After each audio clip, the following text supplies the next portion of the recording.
Hi everyone, thank you for joining me today. Before we begin, if we just quickly go around and introduce ourselves. So I'm Dr. Anthony Blue Carter and I'm a new postdoctoral researcher at the University College Dublin in Ireland. And I'm also the website manager for the Multicomp cost action. Hello, my name is Ana Teresa Brandão. I'm a PhD student at the University of Porto.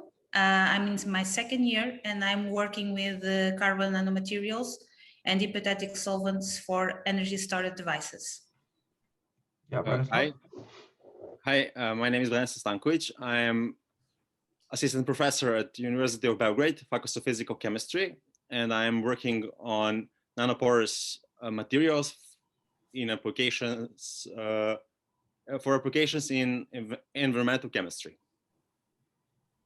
Hello, my name is Jaroslav Otta, and I'm from Czech Republic. I am at the moment the PhD student at the University of Chemistry and Technology Prague, and I'm currently working on the topic of bulk heterojunction materials for gas sensing applications, which include fullerenes. So hi everyone, I'm Dr. Kenny Wan, and I've just been awarded the PhD 3 months ago. And I was working in the organic thermoelectric materials, and now I'm back to my home country and start my new job in industry field. I'm still a scientist and doing the research things in an international company now. Hi everyone, my name is Müslüm Kaplan. I work as research assistant in Turkey at Batı University. I finished my PhD last summer in Juli, which was about textile machinery and fiber reinforced materials, composites. And currently I work on the polymer CNT nanocomposites and their filaments for the smart textiles. Thank you. So the reason why you are all chosen to interview is because all of you sort of received funding from Multicomp to travel somewhere, sort of a conference or a short-term scientific mission. So I guess the first thing is to sort of, where did you travel to? I went to Bucharest, to the University of Polytechnica, to work in the CSSNT research group. And I developed carbon nanotubes with silver nanoparticles through electrodeposition methods using hypothetic solvents. I was at the Institute for Polymer Materials in San Sebastian, Spain. I was developing composites with the polymers and reduced graphene oxide for carbon capture. I traveled to a conference in New Zealand, which was focused on the nanomaterials and the advanced materials. And I was also member of organizing team of Multicomp meeting. I traveled to Madrid, a Media Material Institute, for investigating the mechanism of the CNT vias, the carbon nanotube vias, and also its composites by using an in-situ Raman characterization method. And I visited Leibniz Institute for Polymer Research Center Dresden in Germany.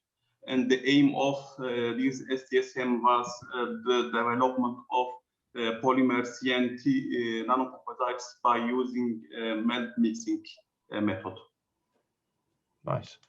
Does anyone want to share anything that the most important thing they found during their scientific mission? Is there anything that you were particularly surprised about or particularly pleased about? Were your predictions before you went true?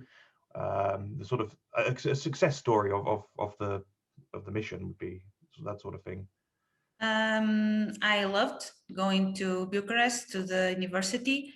I learned a lot about characterization of carbon nanomaterials. It was amazing because in 2 weeks I learned to work with the SEM, AFM, STEM. and otherwise I couldn't do it. So yeah, it was a very nice experience. I've actually been to the research center there. The characterization they have in Bucharest is actually fantastic. Yes, it is. It would be a nice place. And I used to work with polymer composites. And in my STSM first time, I was working with nanoscale filler, and it was very new area and new topic for me. And the host and her research group taught me all the technique and characterization methods fundamentally. To me, it was very nice to have this opportunity in nanotechnology for me. Nice. Yeah, for me, I would say there's 3 parts achievements. Like first, I learned how to measurements that.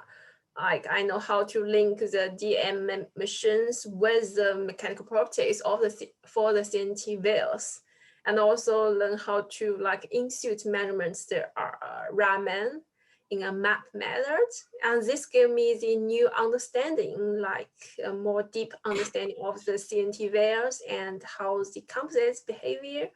This gave me very good results to understanding for my own project on the thermoelectric materials based on the CNT veils. So yeah, this is my achievement.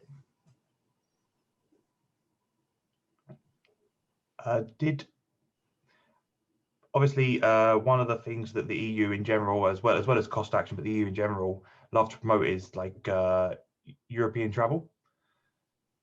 Had you been to the countries before? I think that's quite interesting. Was it your first time? I know some people have had connections with the countries, and I guess some people probably have not. I've been to Bucharest before the STSM mid vision on cost, and okay. Before that, but I chose that particular place because of the means that they have with the characterization method. So yeah, it's I don't blame you. Yeah.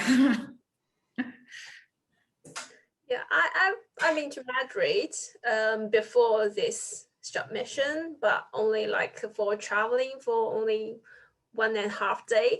So this short mission gave me the opportunity to stay there for half a month and gave me lots of times to like discover the new places around the Madrid, and also let me meet lots of new friends in that institute. And we can share the knowledge on based on our own expertise, and also I would say it's a very unforgettable experience to me, because like working in a totally different group, their research style, culture are totally different. This gave me like a lesson to me.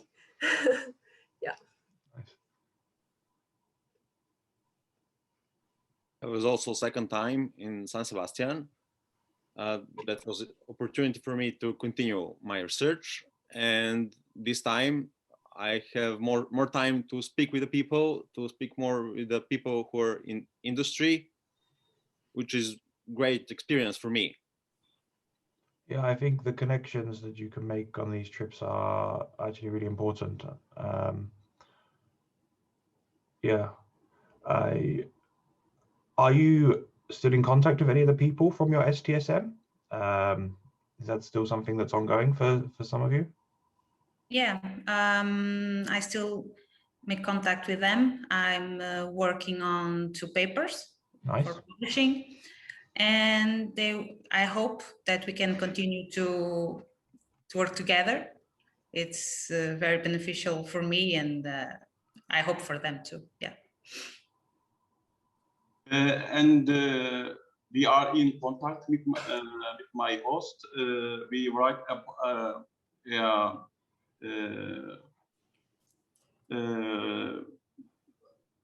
paper 2, and in this COVID time, I write a postdoc project, and I applied for a postdoc grant in same institution, and it is under evaluation now. Okay. Yeah, and I hope end of this year, I will able to start my research there. So you're hoping to do a postdoc with the group you went to the STSM with? Yeah, that's really really nice. I was and I'm still in the contact, and I will be in the contact. I hope we'll resubmit our paper in a few weeks. So yeah, this was just like who put our collaboration on the higher level. Yeah. Nice.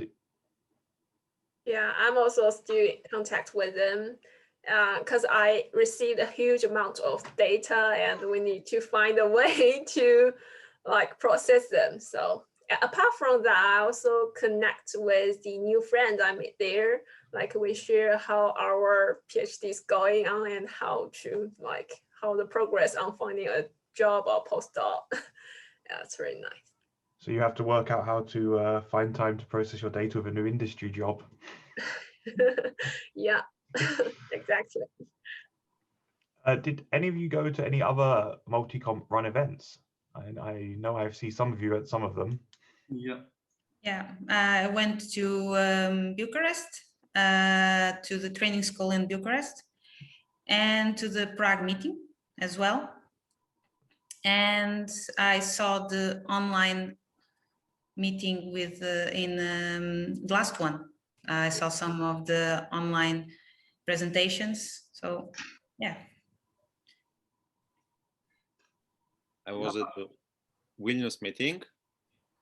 I was at the training school at Vienna. Yeah, that's all.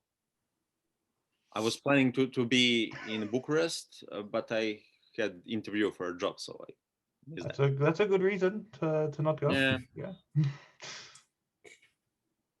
Well, I was to New Zealand, which was funded for me, and also I was at Prague, of course, because I was in organizing team, and I also applied for Trieste, but unfortunately it was cancelled. Yeah. I think a lot of us were planning to go to Trieste. And I was 3 times in training school. I think they were all the training schools, which Multicomp made, and I presented in Tallinn conference, and I shared a poster in Vilnius, I think. Nice. I'm so jealous that it's very pretty for me. I only know this Multicomp in 2019 when I applied for the traveling to Madrid, and then afterwards I know there's a conference in the 2020. I applied and canceled, unfortunately. Yeah, so yeah, this is the only experience I have been for the Multicomp event. I think I went to one of the training schools, and I think I went to 4 of the conferences. They're always fantastic, I think. Yeah. I hope I can go. So, Jaroslav, you said that you were helping to run the Prague meeting. Yes. And I was at the Prague meeting, and it was very successful, so well done. But I also know that the team that was running this meeting consisted of about 3 people. Yes, it was 3 or 4 people, something like that. How did you find it? Well, it was quite big responsibility, but I also gained many experience, new insights, and how to organize such events. And also it involved many skills I didn't have or didn't have, and I learned them. It was something like how to find the sponsors. It was to create a website, to run all the registrations, to print abstracts, and so on. So many things we had to do, and it's really good that I learned them. So I imagine it was quite a hard week, but like you said, there's a lot of skills. I don't think there are too many PhD students that have had the sort of experience to help organize a conference. It's obviously quite a rare thing, which I'm sure will help you when you're looking for jobs and postdocs later. And as I said, I thought it was a fantastic meeting. So obviously you guys there, despite having a small team, did a really good job. So well done. Thank you. So these were the sort of main questions about the Multicomp cost action, how it was. and what we did. But one of the things that we thought it'd be useful to discuss afterwards was the last sort of year, how things have changed over the last 18 months. So I'm going to move on to some sort of questions about more general research and experiences. So obviously the very obvious and first question is, how badly has COVID affected your work in particular? After Trieste was cancelled, COVID struck during the entire world. And in Portugal, we had to stop working for 7 weeks, 7 weeks. And we had to stop the experimental work. So everything was delayed, but now it's more controlled. So we are carrying on. You're back in the lab now. Yeah. Well, situation in Serbia was not that bad. I mean, it was bad, but not that bad. But well, since I had collaboration with Spain, where it was really, really bad, yeah, my research was like locked as we all was locked. Yeah. Which is quite interesting for sort of theoretical chemists to have problems with COVID. But they're with the collaboration engineers, and my paper is in that point. Yeah, no, I completely understand. I just I have predictions, but can we test if they're true or not yet? That's not predictions.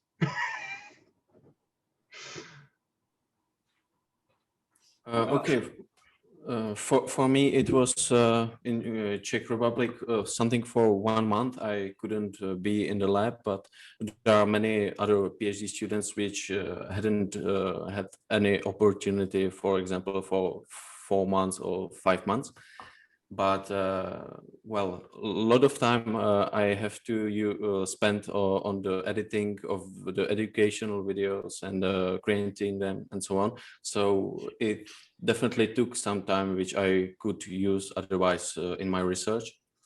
But hopefully, like the time I was in lockdown, I could use to analyze my data and write a proposal. So at least something. You're doing some teaching workload as well, and it's about Yes, preparing the resources. Even though you're allowed back in, you've got to spend the time preparing online lectures. Yes, also teaching on the online platforms as Microsoft Teams and so on. Yeah, for me too. In first months, we hardly ever got out, and we stay at home. And I spent more time with my family.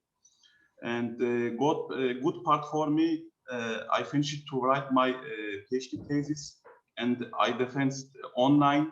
It was good for me, and I spent much my time to make this. When after that, I was reading and writing a project for my postdoc activities and studies. Yeah.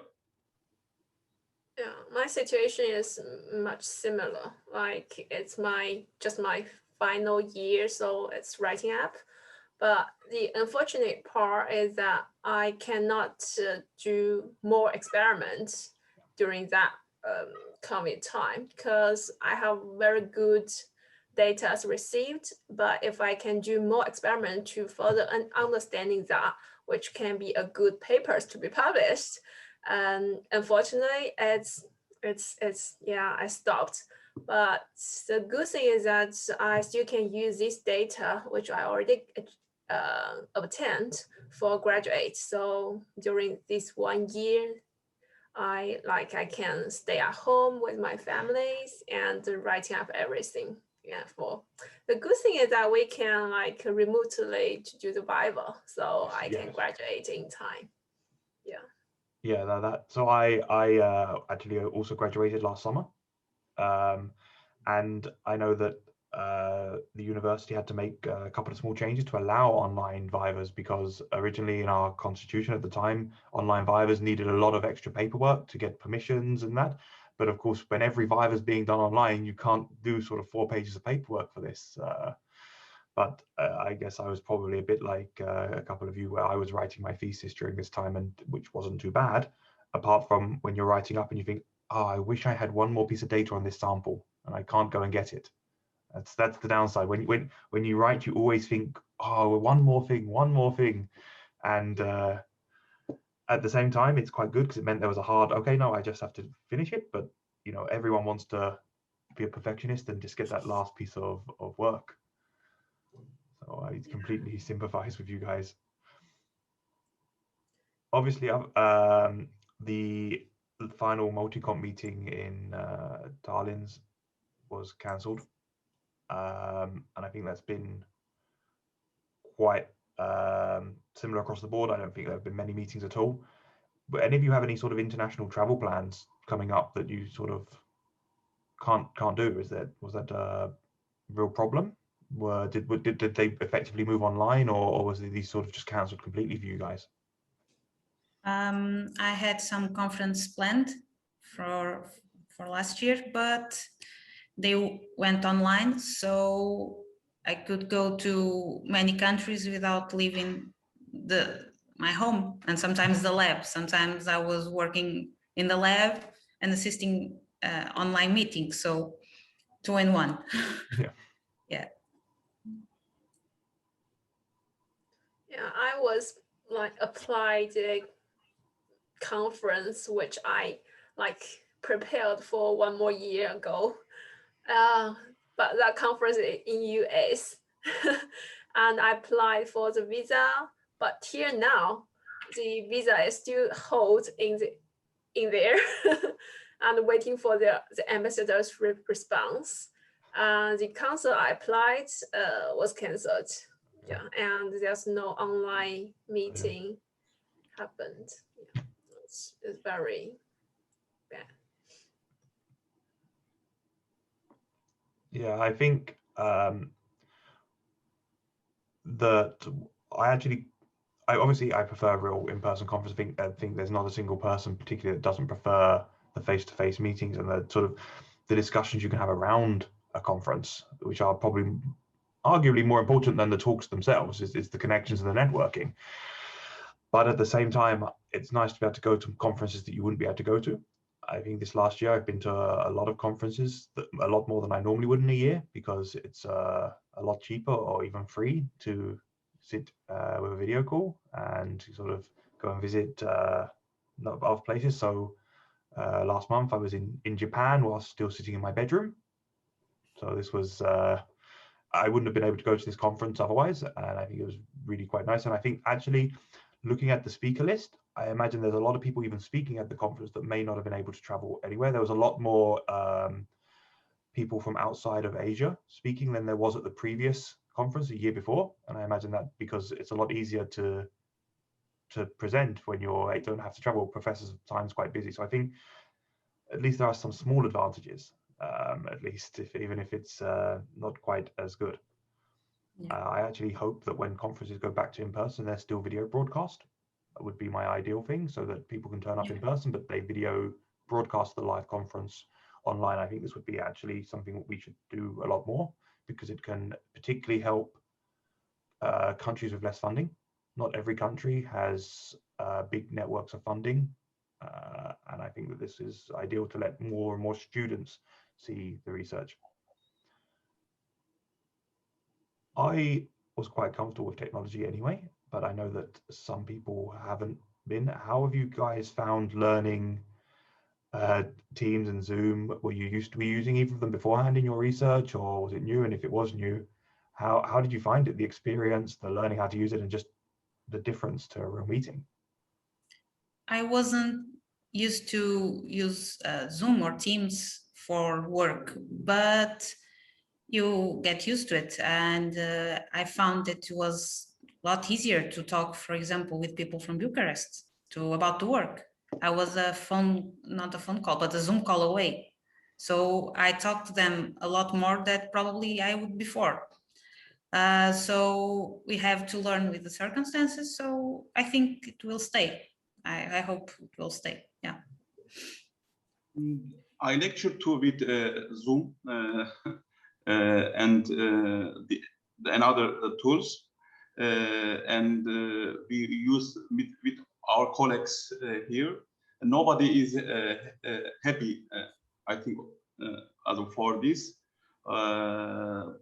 The social aspect of education or research is not cannot fulfill it with this technology. I think it was very helpful, but not enough. I think Not enough. Yeah.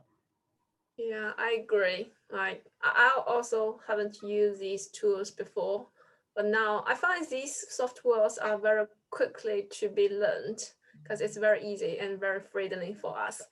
But still, you will feel some like difference. You need to consider about the internet and also your computer hardware's conditions, because sometimes there are some broken happened, and well, yeah, like waste time for others to waiting you.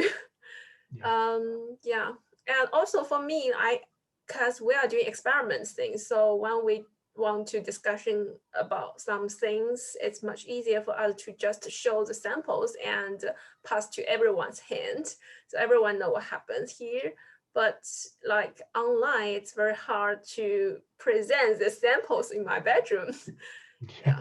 But the good point is that it's really save us time, and we don't need time to communicate to different places. And also, like for the conference, we can just focus on the part which we're interested in, and to just ignore other part. Oh, yeah. No, I think that's the conference I went to, I was mentioning, was from midnight until 9 a.m. every day. I went to quite a lot of it, but it's a lot easier to pick and choose. You haven't got to sort of leave a room in and out, and I think, yeah, it can be particularly helpful. It's not a conference I would have gone to otherwise, but I was able to watch about half the conference that interested me. Jaroslav, you have been using a lot of stuff with your education. Yes, we didn't use these platforms before as much, but now we really use them a lot, and probably it takes more time to create the videos, because you cannot just take the students and show them the laboratory, because you have to film it. Sometimes you have to trim, and also like make the video somehow usable. And you have to think more about how you can like process the information to them and make it more like educational. But hopefully it will create materials which weren't like able before, and it can help many of them. So yeah, that's something I didn't think about. The materials can be reused in future years and for future teaching.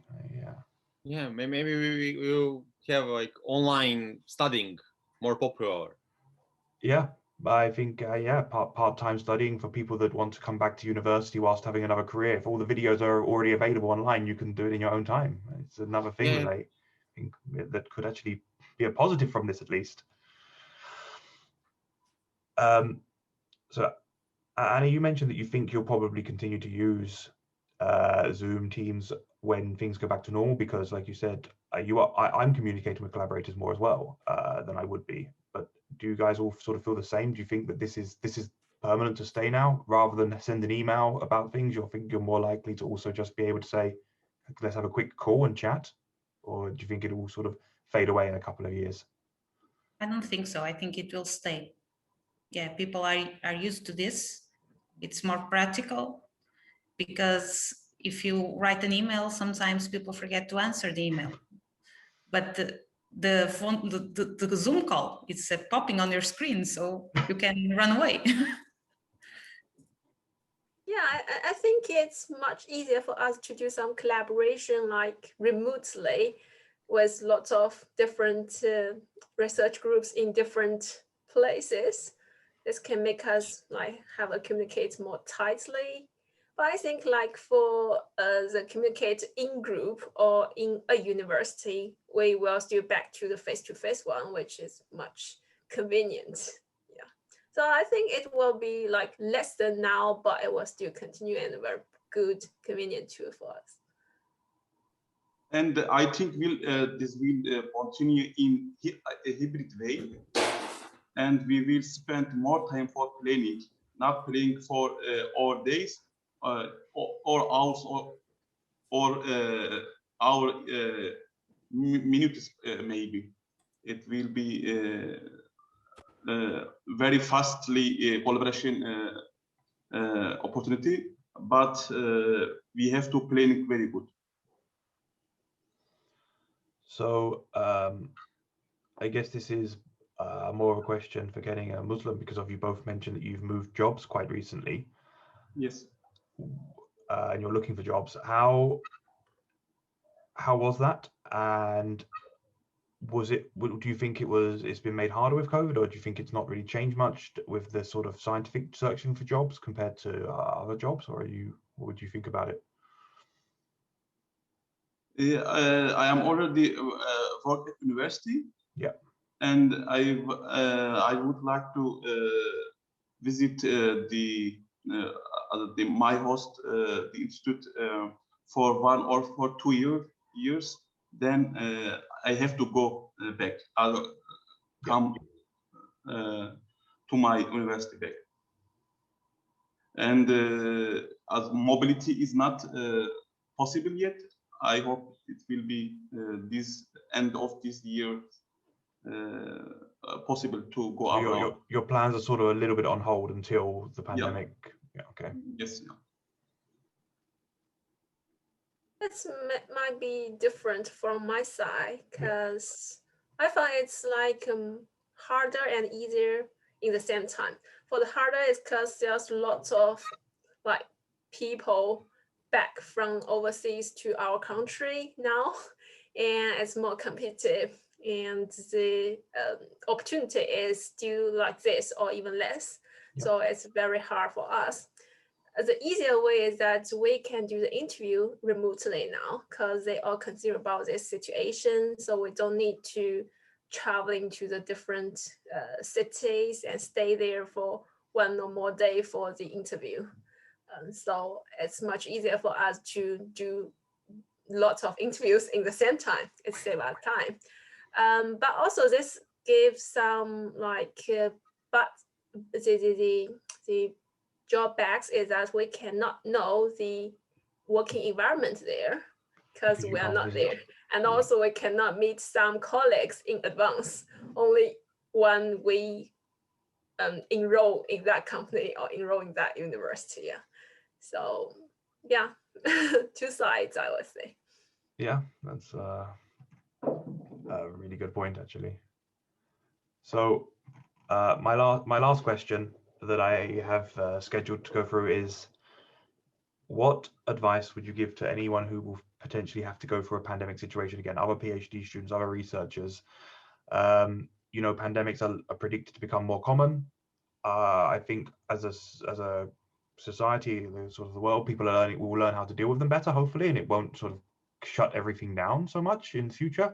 But there could be another pandemic, and if there is, what sort of advice would you give? What would you have liked to have been told 18 months ago, for example? I speak for myself, and if someone could tell me something last year, I would like to hear that we have to sit down and plan the future. We need to always plan the future, not to stay on hold. And we have to take care of our mental health, because it's an issue that is very common nowadays, and I think it will appear lots of PhD theses about this, about the mental health during the pandemic. And I think it's the main thing. We have to not take advantage of the situation, but we have to do something. We have to continue to work. Make the best of it. Yes, make the best. Yeah. I think the mental health is really, really important. Something that I particularly really care about. I think mental health among researchers is already mental health issues among researchers is already much higher than the general population. Yes. And I think that when your job sort of completely shuts down and you're isolated, it is a lot worse. You know, when your sort of world consists of your bedroom and your living room, it can be very difficult. Yeah, and I agree, and we were not ready at all. I think and I hope the future researchers will be ready than us for new pandemics or new catastrophes like this. Yeah, for me, I would say two parts. From the research side, I will say to myself or say to others, if you have the chance to do experiments, just do it and do as fast as you can, so you can collect as much data as you have for your like 18 months data processing and writing up. Yeah. And also from like personal sides, I would say try to find a good roommates so that you can spend the whole time together, and which is benefit for your physical or mental health, right? And also if your financial is allowed, then buy a big house so you can running or doing exercise in the house. It's very good. And if there's garden, then you will enjoy the time in there. Yeah, but hope it's a good advertise, but I don't know how it can be achievable. yeah. And actually, for like a long time, if this pandemic will last, I would say just go for the vacancy. I would say just be optimized and go for the vaccine. I think everything will go back to normal, and you will enjoy the new life afterwards. Yeah. So I think that if I was asked this question, my thing would, I would completely agree. If you can have housemates, people close by, it's probably the thing that kept me sane during mine. I lived in a big flat in Germany, and having my housemates that we could actually spend time with, because you're not allowed to meet people from outside your house, but if you're living with friends, then it's okay. It's a bit better. And the other thing that I think is, find somewhere early on where you can work. If that means rearranging your room, if that means rearranging something, I would say do it, because you don't want to be sort of sitting on a laptop on your bed for 18 months. Yeah. I know some colleagues of mine have effectively had this issue. I think that, you know, get a desk, even if it's a small desk. For a little while I used a traveling desk that sort of folds up, but it's better than sitting on a bed. And I think that this is it. So before I sort of finish this, does anyone have anything else that they think they want to share? I think we've probably covered everything, but is there anything else? I would like to thanks for leading team of Multicomp for this opportunity. I mean, STSMs and training schools and conferences. It was very helpful to building a new career for me. I learned a lot during my activities, and for this I want to thank management committee and leading group of Multicomp.